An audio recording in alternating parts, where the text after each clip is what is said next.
கிணற்றில் விழுந்த நரி. ஒரு நாள் ஒரு நரி கிணற்றில் தவறி விழுந்துச்சான்.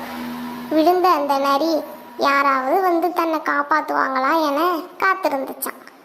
ஆனால் ஒருவரும் அந்த பக்கம் வரவே இல்லையாம்.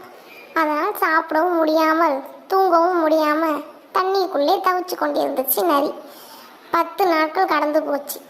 அன்னைக்கு அந்த பக்கமாக ஒரு ஆடு மேன்னு கத்திக்கிட்டே வந்துச்சு. உடனே நரி உஷாரானுச்சு. இந்த ஆட்டை வச்சு எப்படியாவது மேலே வந்து விட வேணும்னு நரி நினச்சிச்சான். ஆடு அண்ணா இங்கே வாயேன்னு அன்போடு அழைச்சிச்சு நரி.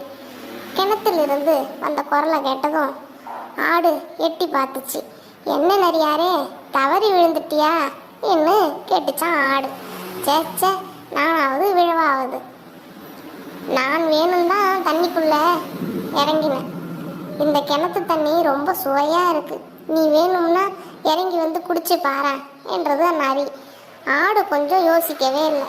உடனே கிணத்துக்குள்ளே குதிச்சுது. நரியே, இந்த தண்ணி சுவையாக ஒன்றும் இல்லையே, உன்னை நம்பி வந்தேன் பாரு, இப்போ எப்படி வெளியில் போகிறது என்று கேட்டதும் ஆடு முதல்ல உன் மேலே ஏறி நான் வெளியே போகிறேன், அப்புறம் கையை நீட்டுறேன், கையை பிடிச்சிக்கிட்டு நீனும் வெளியே வந்துடு என்று நரி சொல்லிச்சான். ஆடு அதையும் ஒப்புக்கொண்டுச்சு. ஆடு மீது ஏறி நரி வெளியே வந்துருச்சான். கையை கொடு, என்னை சீக்கிரமாக காப்பாற்று என்றது ஆடு. உன்னை நான் எப்படி காப்பாற்றுறது?